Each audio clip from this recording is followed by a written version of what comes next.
Shall we just call it off today? What are you talking about? We've come all this way, so just give up. Pete was reluctant to take his checkup today. While I persuaded him, I wondered if he was nervous about a new doctor. As we were discussing, Pete's name was called, and I helped him to the examination room. Rachel, wait outside for me. Are you sure? Just rest while I'm being examined. With that, I was pushed out of the examination room. I waited in the waiting room, and soon a nurse came and brought Pete back. Mrs. Perry, please come this way. Then, for some reason, only I was called by the nurse to a separate room. Well, what's going on? I asked the doctor hesitantly in the separate room. Go to the police immediately. What? If you don't. I was shocked by the words he uttered. And so, I quickly started moving to act. I am Rachel Perry, a 28-year-old housewife. I have a husband, Pete, and an 8-year-old daughter, Emily. However, Emily and I are not related by blood. This is my first marriage, but Pete is divorced, and Emily is his child from his previous marriage. Are you sure it's okay? After all, I have a child and I myself. Pete hesitated. Don't worry about it. I replied with a smile. Pete is blind. He used to see, but apparently he lost his sight protecting his ex-wife during an accident. I met him through work. I draw webcomics, and one day I received a request, could you create something based on this story? It was a novel written by Pete. I want everyone to know that there are things you can still do, even if you can't see. Besides, I have to work and raise Emily. The story, filled with his emotions, detailed his life after becoming blind. Moved by his words, I was more than happy to adapt it into a comic. The author of the novel would really like to meet you. I received a message from the editor, and we arranged to meet at a cafe. With the help of his daughter Emily, Pete arrived. He smiled gently, a calm presence, and I was quickly drawn to him. I want to be your eyes to help you. I've wanted to be with you too. Your voice is so comforting. He told me he fell in love with my voice, and that's how we started dating. Hey, Emily, would you be okay with me being your mom? Yes. With Emily's consent, we decided to get married. My parents were concerned about Pete being blind and having a child from a previous marriage. But if you've decided, we'll support you. That's right. But remember, you can always rely on us. In the end, they supported me. They reassured me that they'd always be there to help, allowing me to enter marriage with peace of mind. Emily, dinner's ready. Thank you very much. Emily replies politely to me. We've been living together since we started dating, but she hasn't opened up to me yet. Well, it can't be helped. It's not easy to instantly accept a woman, once a stranger, as a mother. I hope she'll come to accept me in time. Well, That smells good. Just as Emily was about to speak, Pete walked in, guided by the wall. Startled, she flinched. Pete, are you okay? The table is this way. I was concerned about Emily, but I needed to assist Pete. I'm off. In that moment, Emily had left for elementary school. By the time I turned around, she was gone, and I could only hear the door closing. Sighing, I remained thoughtful. Something wrong? Sorry, I was just thinking about how hard it's been to get closer to Emily. At my words, Pete looked a bit troubled. Seeing that, I quickly tried to explain myself. I explained that I understood it wouldn't be an immediate acceptance and believed that it would surely be resolved over time. Thanks for caring. Maybe Emily is still wary of the idea of a mother. Julie Kelly, the ex-wife and the real mother of Emily. When she found out Pete was blind, she left him and their daughter behind. Emily was abandoned by her real mother. Emily might be harboring such thoughts and is likely wary of me as I try to become her new mother. That's what Pete suspects. Sorry, but I ask for your patience over time. Of course, that's my intention. At Pete's words, I smile, even though I know he can't see it. Thank you. Pete said with a smile in return. Shall we have breakfast? Let's eat well and get ready for work. Sounds good. We both work from home, but we have separate offices. This way, we keep to our own schedules. Rachel, are you going to be cooped up in your room all day? Yeah, I plan to. I'll only come out for meals. Got it, just don't overdo it. At his words, I nodded with a smile and headed to my office. I wonder what kind of work Pete is doing. We make it a point not to interfere with each other during work hours. Therefore, I don't know what Pete does during his work time. He used to write books using Braille, but I haven't heard anything about that lately. Well, my earnings are enough for us to live on, so it's not a problem. There must be struggles I can't even imagine. I think it's enough just to watch over him. With a thought, I decided to focus on my work. A few days later, I'm driving with Pete to a hospital that takes several hours to reach. Rachel, I know you're busy, but thank you. Don't worry about it.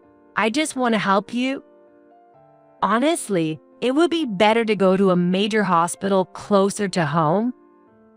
However, Pete insists on this particular hospital.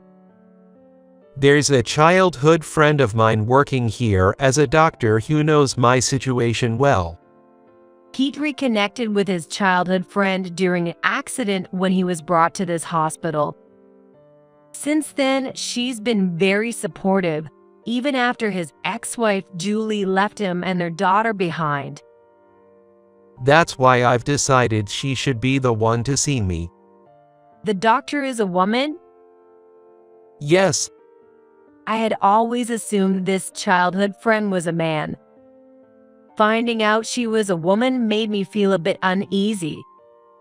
Even though it's just a medical consultation and their relationship is strictly doctor-patient. The fact that he goes out of his way to see a female childhood friend for hours bothers me. What kind of person is this childhood friend? She's kind. She gets along well with her husband. Knowing she was married put me at ease. Married people are less likely to do anything inappropriate. We then entered the hospital together. Is this the first time we meet Mrs. Perry? I'm Anna West, Pete's attending doctor. Anna introduced herself with a gentle smile. She was very beautiful and definitely seemed kind. Being a wife can be tough, and adjusting to a new lifestyle can be tiring. I'm here to listen if you ever need to talk. I felt ashamed for almost being jealous. What a reliable, kind person. I had such an impression of her. Shall we exchange contact information? When Anna suggested it, I happily agreed. However, that might have been a mistake. Oh, a message from Anna. That night, a message from her appeared on my phone. Are you and Pete really doing okay?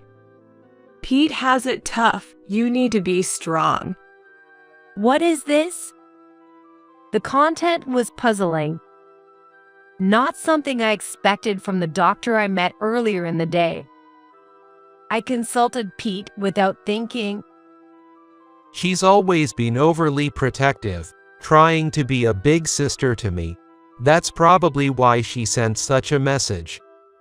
According to Pete, she has always acted like Pete is my responsibility.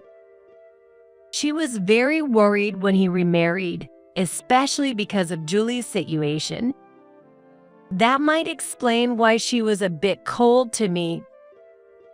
If she sees I'm living happily, she'll probably be reassured. Then I better make sure we are happy, I said with a laugh.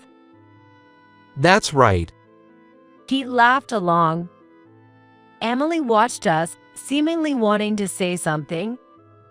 Emily, is something wrong? Nothing.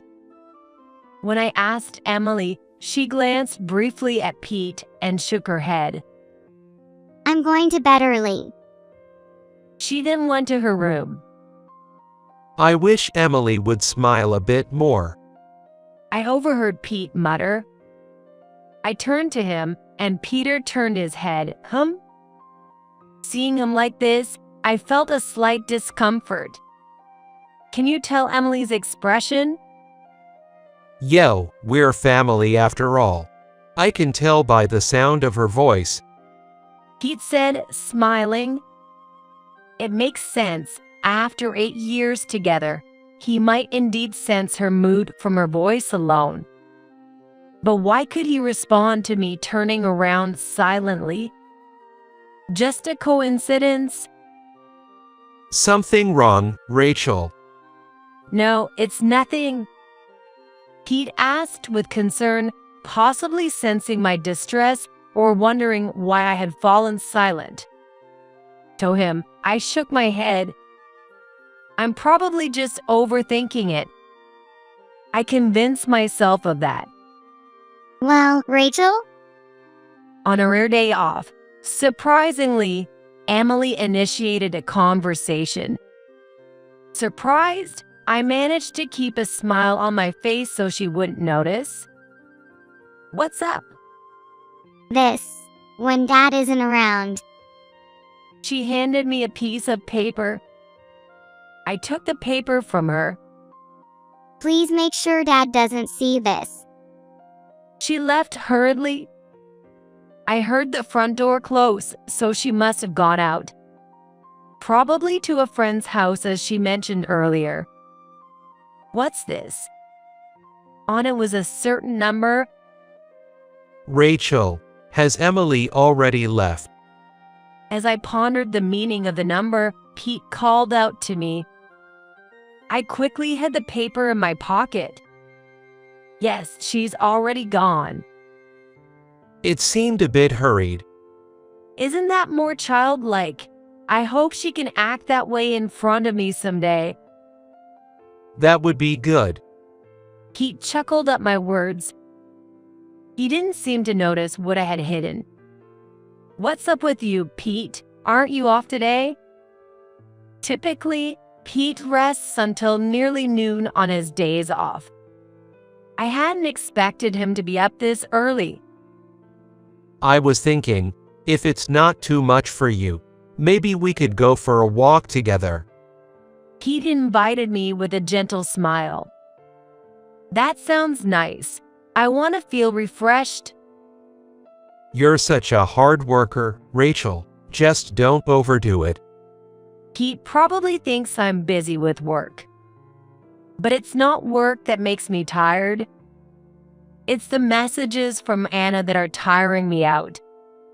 Don't bother Pete. Since then, her messages have kept coming. It's okay. We're supporting each other. At first, I replied, but as the messages became daily, I've started to ignore them. It's been a while since we went for a walk, hasn't it? Yes, it has.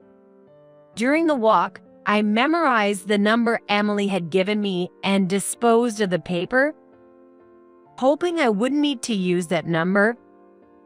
A few days later, it was time for Pete's regular checkup, and I drove him to the usual hospital hours away.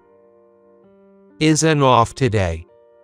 Yes, she's caught that contagious disease that's going around. The difference this time was that Anna was off. However, there were other competent doctors, so we saw one of them instead. It was good that our long trip wasn't wasted.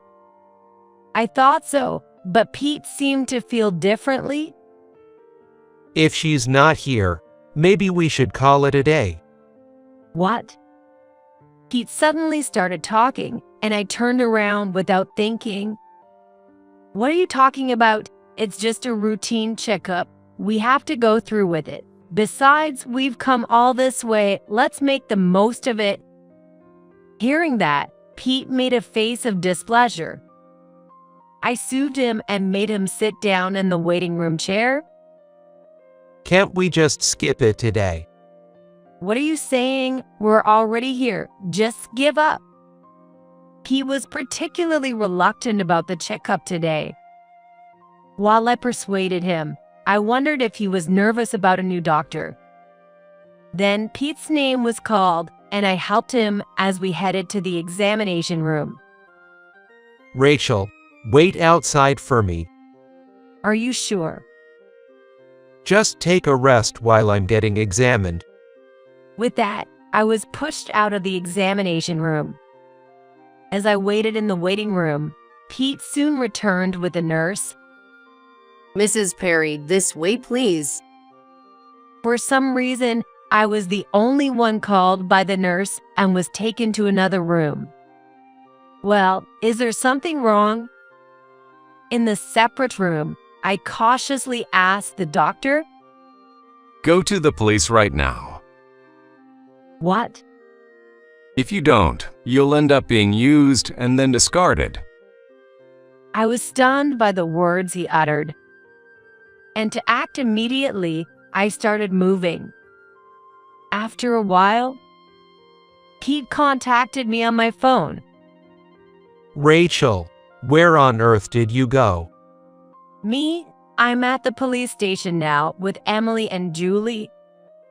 Pete, taken aback by my words, remained silent for a moment. Why? He murmured in a faint voice. Dr. Watson told me about your truth. At that time, the person who told me the truth was a Dr. Marcus Watson. Pete can see. What are you saying? Moreover, he's not the kind-hearted person you think he is.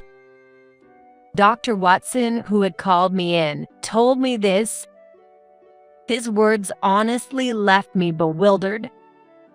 I understand it's hard to believe, but haven't you ever had any suspicions yourself? As he said this, what came to my mind was Pete's recent behavior. He reacted immediately to my actions, even though he was supposed to be blind.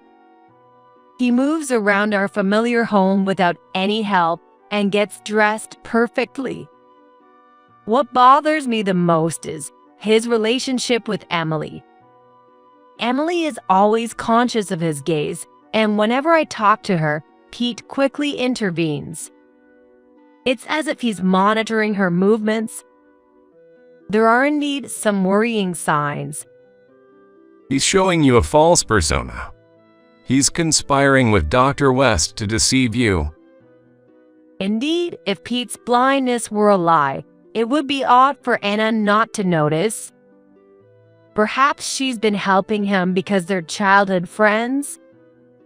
Anna and Pete are having an affair. What?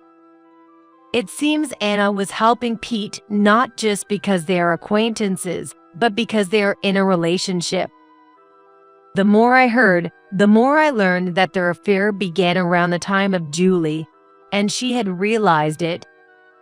Since Julie was a nurse, she had consulted more closely with Dr. Watson and others about it. Just as Julie was about to confront them, I heard that Julie and Pete were in an accident. Those words gave me an awful feeling. I hate to think it, but I believe Pete was involved in causing that accident. Dr. Watson told me firmly. Afterward, she went back to her hometown, and we've lost contact.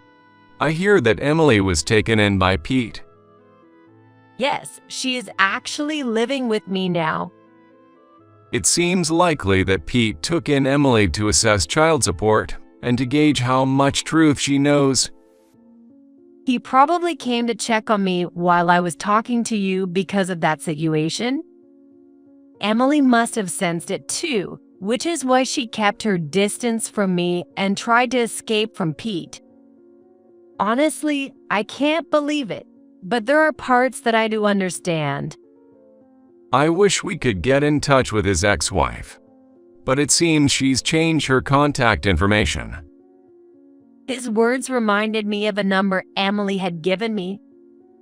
Actually, Emily gave me a certain phone number, and so I decided to call that number to find out the truth.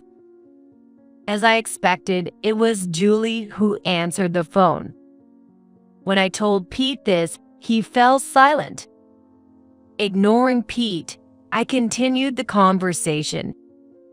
It seems she was under surveillance from your parents. Still, she wanted to keep in touch with her daughter, so she gave Emily a contact number for a phone you guys didn't know about.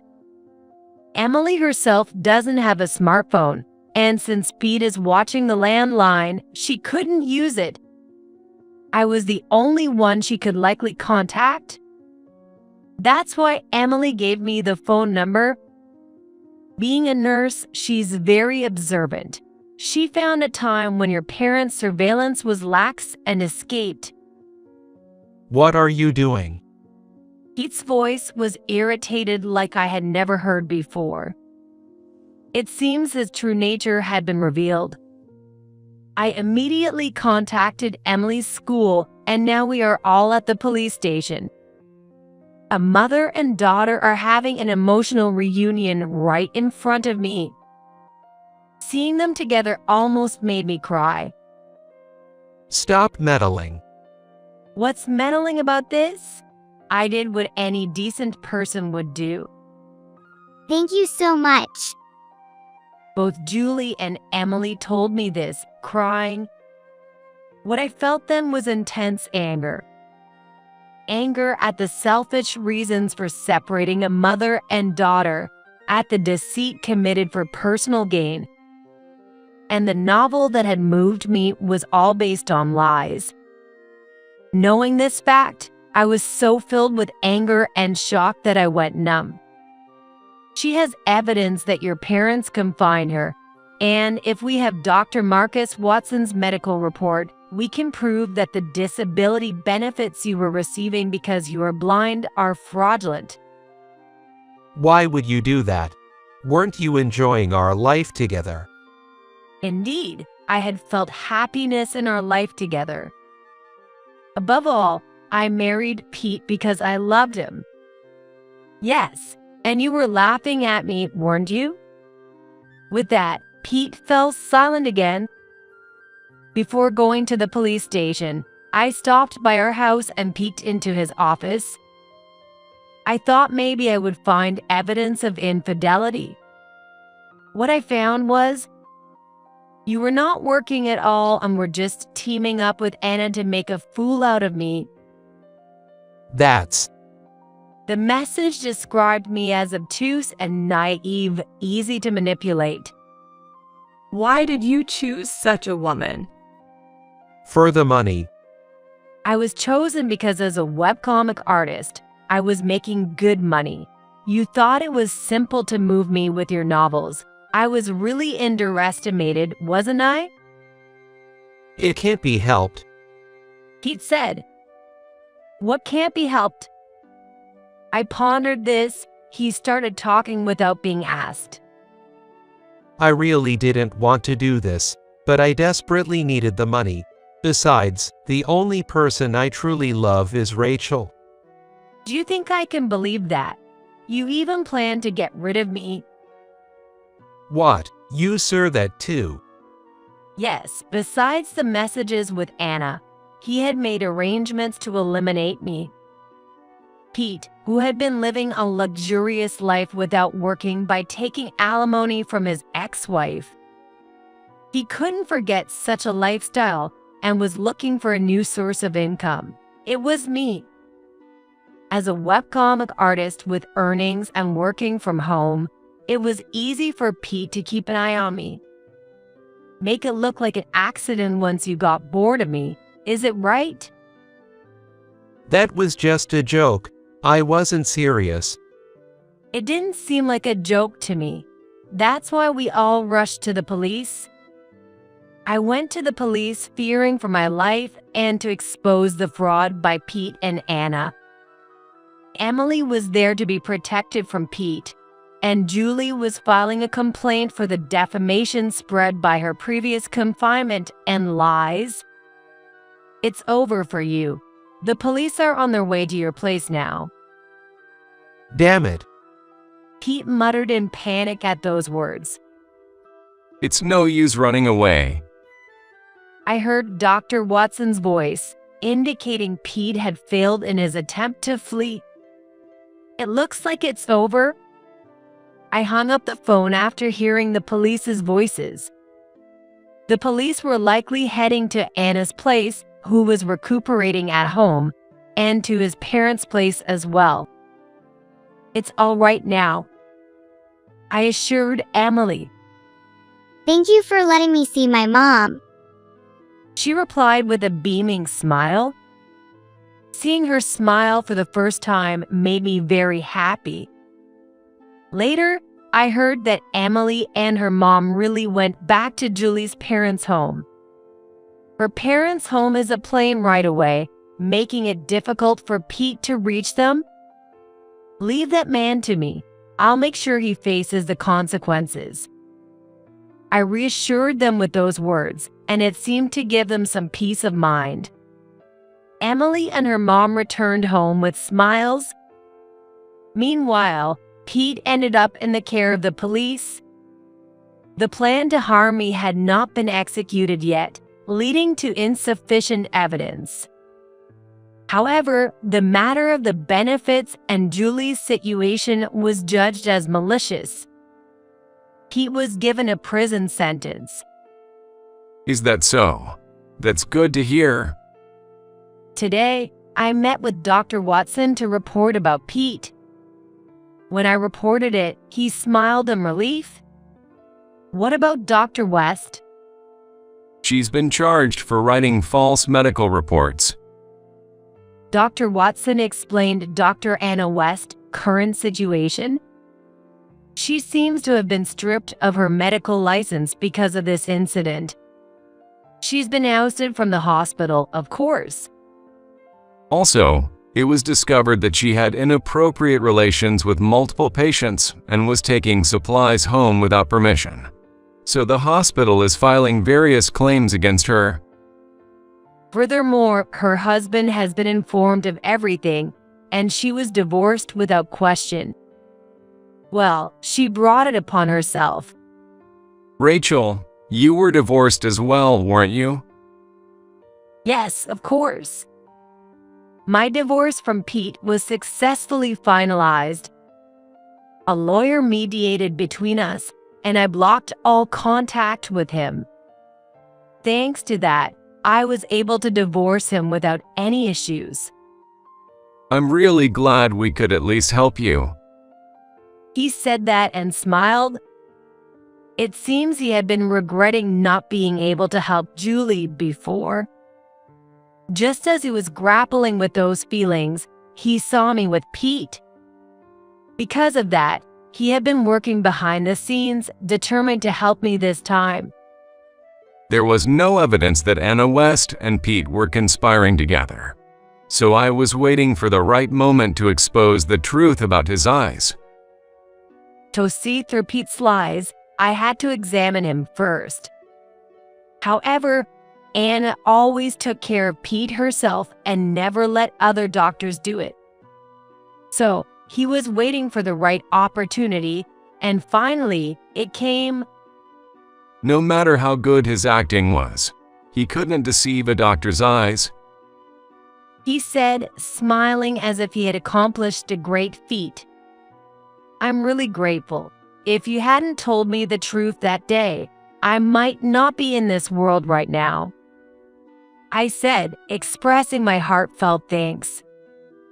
Thank you for trusting me. Dr. Watson smiled.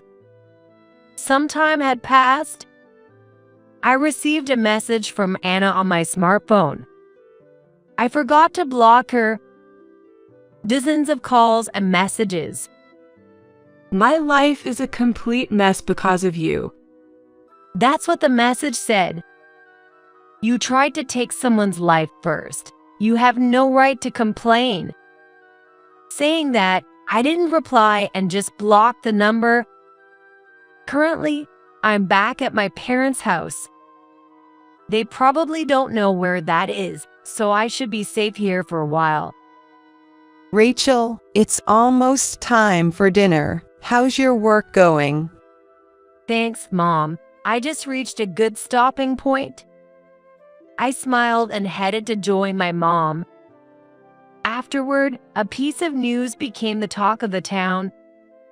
It was about the famous webcomic author arrested for fraud. My webcomic had become widespread and was scheduled to be adapted into a TV program soon. However, it was discovered that the entire content was fabricated and the TV adaptation plans were scrapped.